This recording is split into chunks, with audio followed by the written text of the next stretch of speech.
Lipton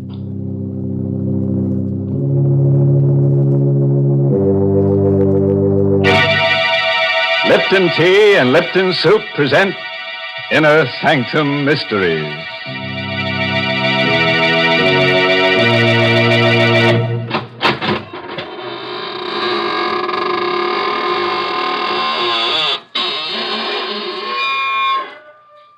Good evening, friends of the Inner Sanctum. This is your host at the squeaking door again. Just slither in and let me dispel your weariness with a bit of eeriness, Oh, no, please. Don't sit in that chair. I'm saving it for rigor mortis to set in. Oh, dear. I see this is going to be one of those nights when my favorite character gets killed. Yes, Mary, but don't scream blue murder because this is a corpse of a different color. Well, if it's going to be that kind of a story, I'd better tell folks about something cheerful first. Yes, I mean Lipton tea. Lipton's is such a friendly, welcome drink. And that's because of its brisk flavor. Now, that word brisk is important. It means that Lipton tea always tastes fresh and full-bodied, tangy and vigorous. It's never flat or wishy-washy. That's the reason why Lipton seems to make good food taste better, and why Lipton tea is the perfect beverage to serve on your entertaining friends. So even if you're not a regular tea drinker, you should try Lipton's. That brisk flavor makes all the difference in the world. And now let's leave the world, temporarily, of course. Tonight's story is called The Lonely Sleep. It's an original radio play by Christopher Mayo, who scribbled it during a nightmare. And our star is Carl Swenson, who plays the role of Archie Gold. Murder is a specter which nudges all of us, anywhere.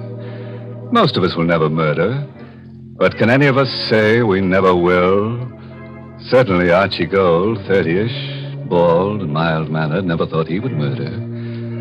Archie was the window display man for Greg's department store. At night, the store is a fantastic nightmare of eerie shadows, covered showcases, cavernous depths, and dank, stale odors, with only his own hollow footsteps for sound, because windows are dressed at night. It's night now. And Archie's busy in his storeroom crating his favorite mannequin for shipment to the mannequin factory. Being a lonely man, he talks to the mannequin. And being in love with Esther Newman of the store's accounting office, he naturally calls his favorite mannequin Esther. You've been very mean to me, Esther. The last time I asked you to go out with me, you snickered at me. That's not nice. That's why I had to do this to you. Archie tucked Esther's smooth pink torso into a crate. There. Perfect fit, darling. Perfect.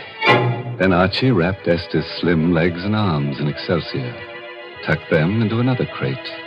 So, you wouldn't put your arms around me, darling. Well, you won't get another chance. Then Archie picked up Esther's pretty head and placed it on his workbench. Oh, Esther. I'm so lonely. Why don't people talk to me? Why can't I be popular? What's wrong with me? Why don't you go out with me? What Archie never dreamed was that the real Esther Newman was at that moment slamming the last of her monthly report books closed, flicking off the light, and starting out of the finance office toward the rear door of the store. Oh, Esther, I want to tell you. She stopped by Archie's half-open door when she hears his voice. No, listen to me, Esther, darling. I am making enough money here to buy us a little place over in Jersey. See, all my life, I wanted to love someone like you. You're so beautiful. You will marry me, won't you, darling? Why, Archie, Gold. Sitting there proposing to a dummy, and the dummy's name is Esther. What a coincidence. Well, Esther, you worked late? I didn't know. No. I mean, yes, I give the mannequins names. It's sort of a game. Yeah, game. That's it. Well, they don't talk back anyhow. No, they don't talk back. But they're sort of kind. They smile at me. And, see, I'm lonely. Mm-hmm. I work all night. And Esther, Will you go out with me Sunday night? Hmm? Please. Just dinner and the movies. Are you kidding? Why don't you ask your dummy friend? Hey, say what a swell idea. She won't eat much. You can maybe get her into the movies for half price, and when you kiss her goodnight, Archie, she won't slap your face. Why are you looking at me that way? You shouldn't laugh. You're crazy. You're trying to scare me. Yes, that's it. No, you're not. You are crazy. Don't come near her. Archie! You shouldn't laugh. Archie, don't! You shouldn't laugh. My turn to laugh. See? My turn.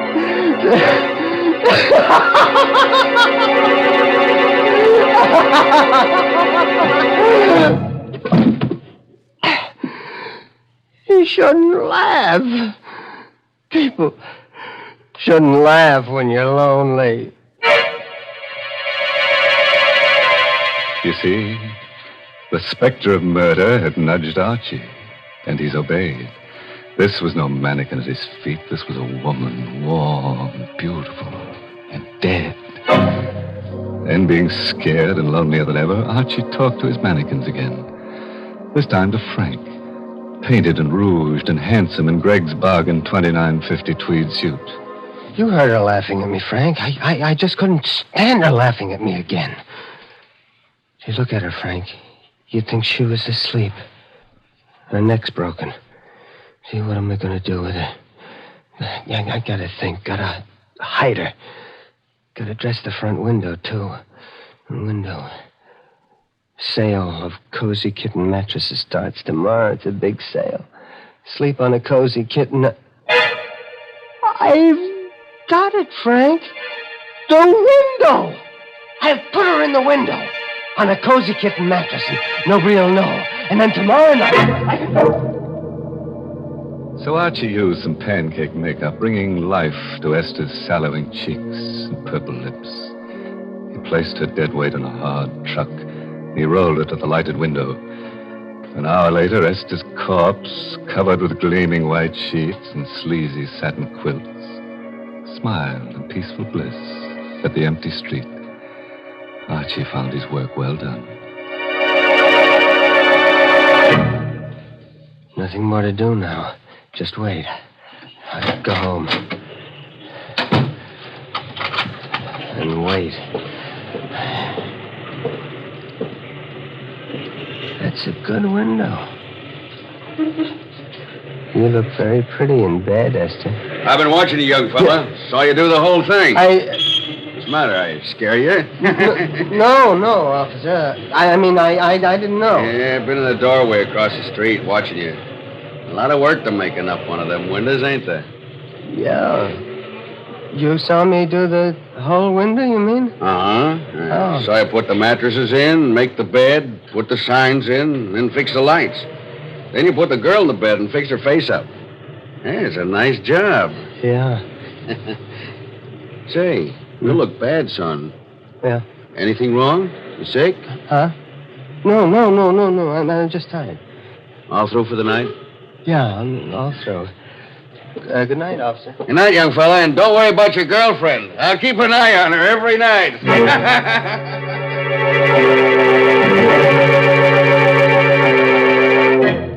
So Archie went home, as you or I might have done. And because he'd been too busy setting his little post-mortem stage, the impact of his crime began to seep through only as he neared his rooming house. Maybe the girl in the doorway he passed started him thinking because she laughed. Are you kidding? Just a girl and a date. But you can't blame Archie for hurrying. You would have thought it was Esther, too. Archie hurried. He hurried to the rooming house. He raced up the steps. He had to get to his room, get in and close the door of the world. Close the door. That's it. They can't laugh at me here. They won't find me here. This is my room. nerves. Stupid running like that. I've got to act normal. Sure, just like nothing happened. I couldn't help it. She made me do it. No, forget about it. Why, Archie Gold. No. No, you can't laugh now. You're... I'm dead, Archie. Yes, in a way. I'm in Greg's department store window. I don't believe in ghosts. It's just my mind, my imagination. That's right, Archie. You're too clever to believe in ghosts. I'm not a ghost, Archie. I'm in your mind. I'm part of you now. Part of you. Get out! I'll drive you out. Oh, no, Archie. You can't. Unless, Archie. Unless you replace me with someone else. Yes. That might do it. Someone else. Another girl. See? That's how a murderer thinks. Oh, yes. You do the same thing. Archie never thought he would murder. Now he's ready to do it again. Get rid of his conscience, to get rid of a voice. Archie lit a cigarette. He poured himself some milk, ignoring the laughter in his brain until it pushed through him. Look at your hands, Archie. Look at them. Oh, crooked and hard and clutching. Oh. Like they were on my throat. No, shut up!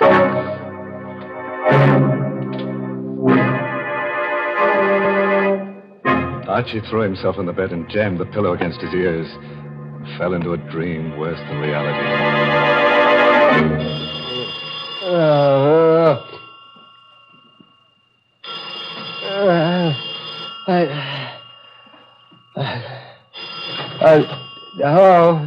Huh? Archie Gold? Yeah, this is Archie Gold. This is Mr. Gregg, Archie. I know this is your time to sleep, but it's important that you get down here right away.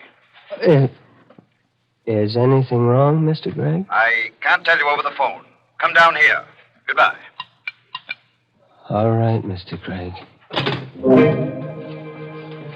After he'd shaved and dressed, Archie felt a little better. After all, if they'd discovered anything, Mr. Gregg wouldn't have called. He'd have sent the police. Feeling of confidence stayed with him until he stood across the street from Gregg's. He lost it then.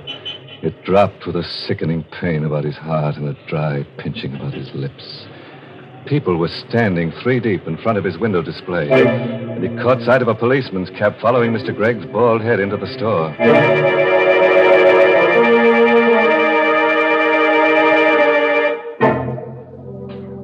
Well, were you thinking of going window shopping tomorrow?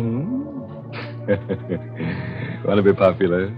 Have lots of people crowding about you on the sidewalk side of a plate glass window. Want to be a mannequin? Look up Archie Gold. He's the mannequin doer. Well, all I can say is I'm glad that murderer is about to be caught. Why, Mary, don't talk that way. It was really kind of Archie to put her on the mattress. She was so sleepy. In fact, she was dead to the world. Yes, the one to feel sorry for is Archie. Why, the poor fellow's shivering. Why don't you make him a cup of Lipton tea? Lipton's is too good for him. And besides, he's probably too scared to taste the difference between Lipton's and ordinary teas. Yes, folks, Lipton tea is different.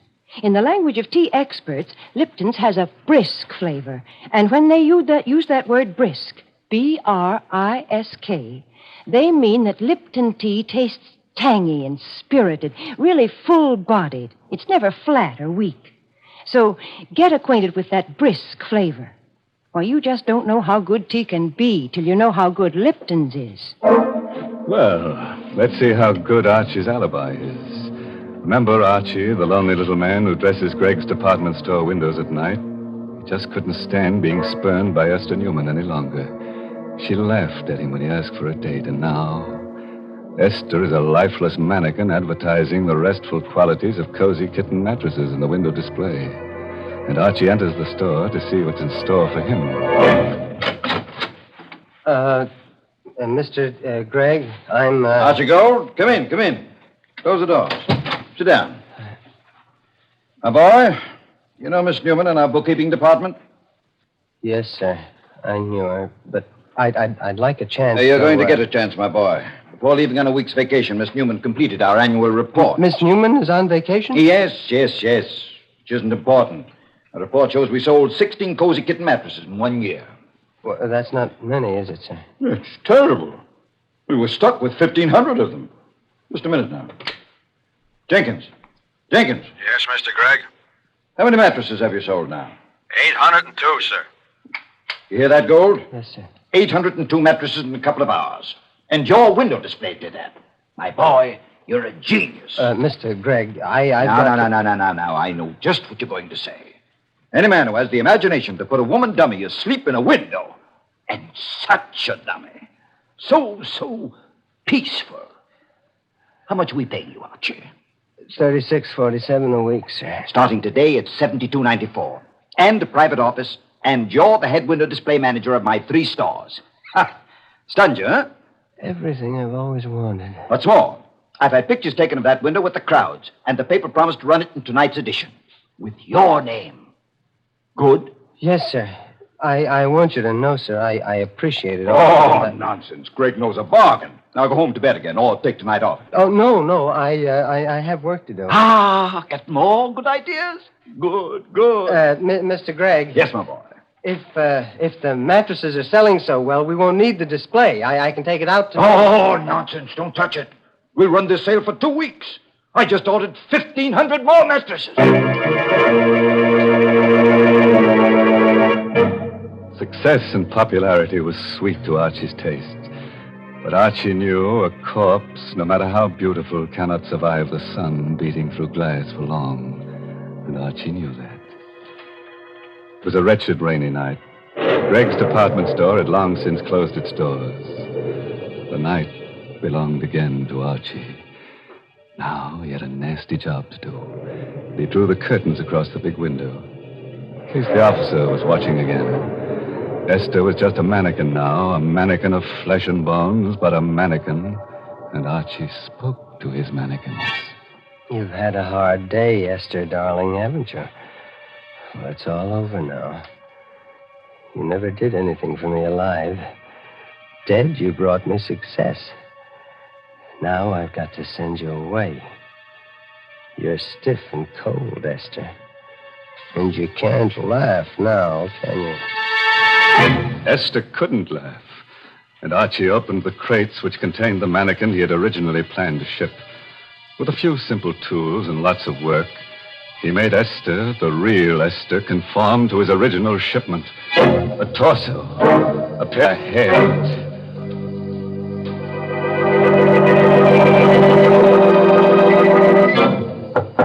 Yeah. Who? Oh, that's the alley door. Somebody's there. Gee, a cop, maybe. I've got to act natural. After all, she's well hidden. Could I come in? Please, I'm so wet and tired. A girl. It's a girl. Yes. Come in. Get out of that rain. Thanks. Why, you poor kid, you're soaked. Come into the workshop. I've got a heater in there. Gosh, thanks. She was sent to me. Someone to take Esther's place.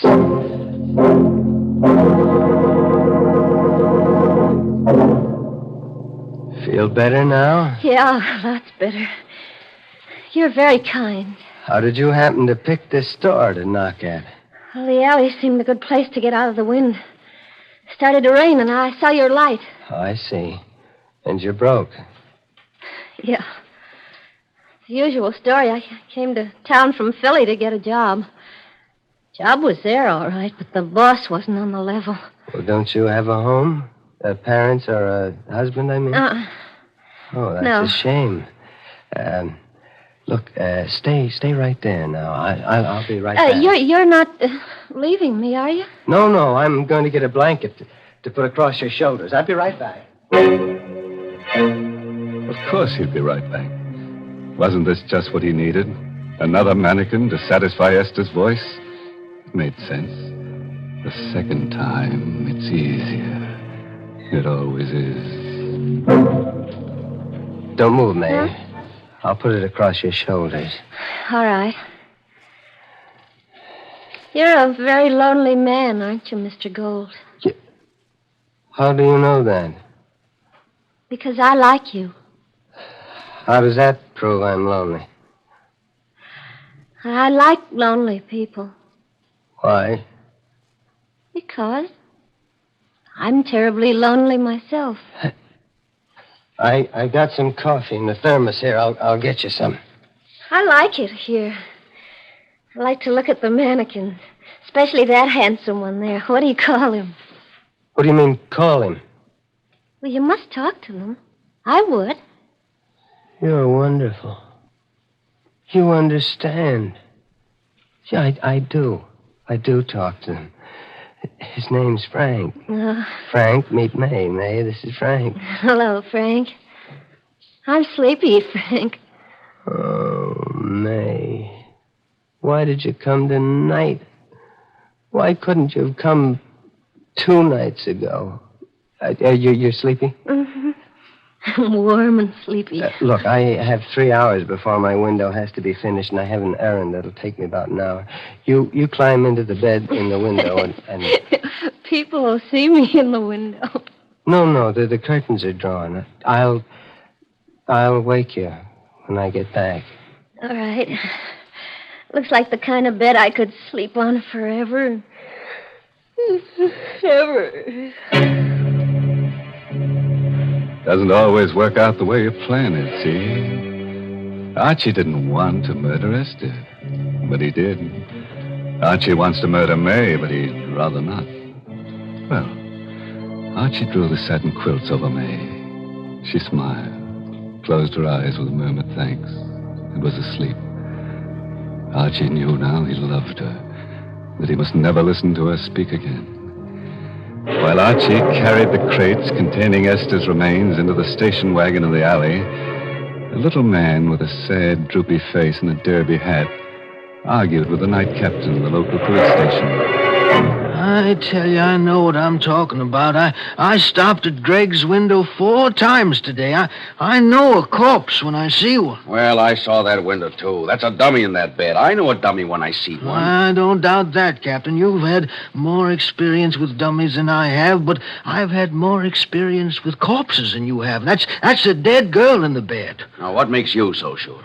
I've been an undertaker for 40 years. My name is Huzak. My establishment is down the block from Greg's store on 10th Street. Okay, we'll check. Operator, get me Mr. Gregg. Yeah, Greg's department store. Of course it is home. What else at this hour?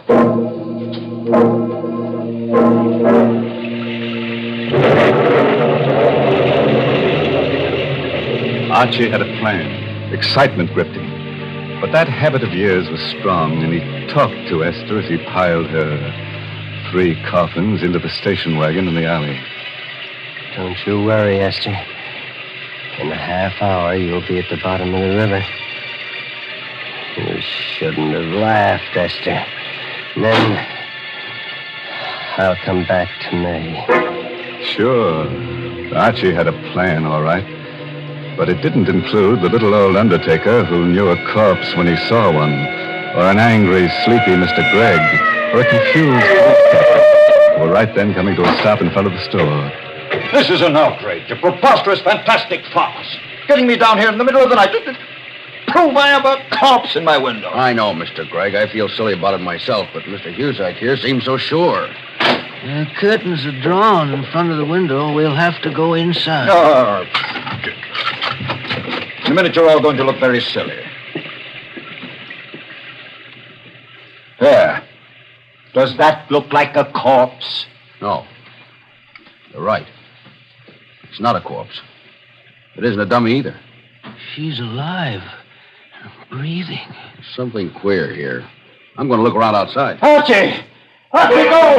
Archie! Archie! Archie didn't hear himself being paged.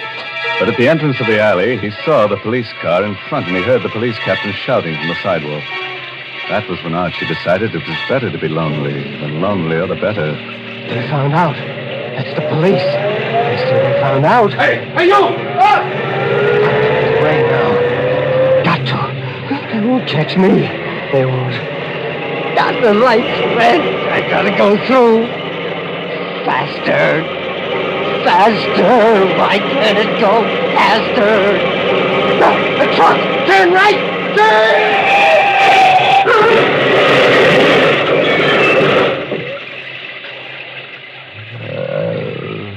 No one ever heard Archie's last words. They bubbled through his torn throat as he lay in the glass-smashed window through which he'd crashed. No one. I'm so lonely. May. So lonely.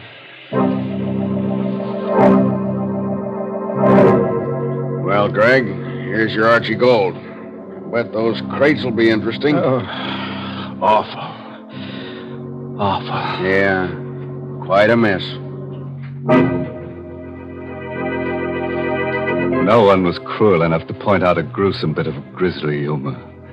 The lonely little man who'd spent so much time in display windows had created his final masterpiece. Archie had decorated his last window in Cusack's funeral parlor.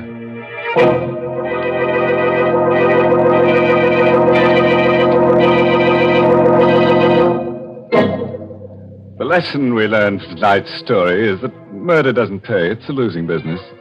Murderers are always in the red. And it's strenuous work, too. You're bound to find yourself a little stiff. Mr. Host, I did not like that story. Well, neither did I, Mary. Imagine the Cozy Kitten Mattress Company pulling a smart advertising stunt like that on Lipton's time and for free. Now, that's not what I mean at all. And if you're worried about Lipton's, let me assure you that Lipton's is the largest selling brand of tea in the whole world. That's the kind of popularity that really counts. And, folks, if you'll just once try Lipton tea, I think you'll be convinced, too.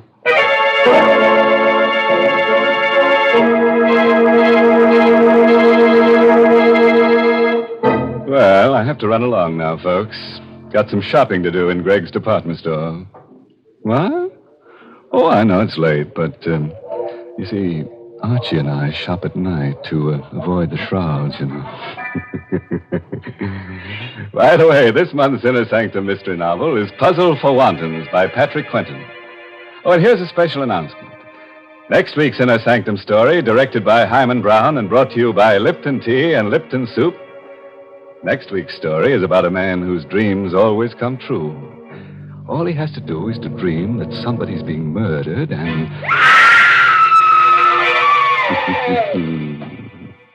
Enough to keep you awake, isn't it? Oh, until we meet again next Tuesday, you dream of me and I'll dream of you. Now it's time to close the squeaking door, so good night. Pleasant dreams.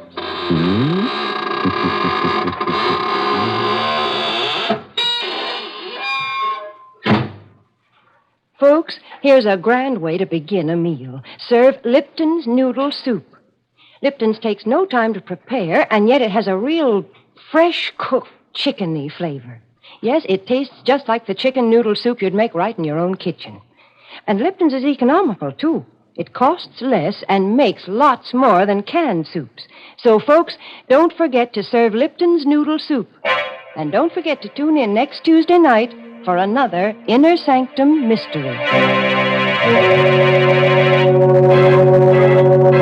This is CBS, the Columbia Broadcasting System.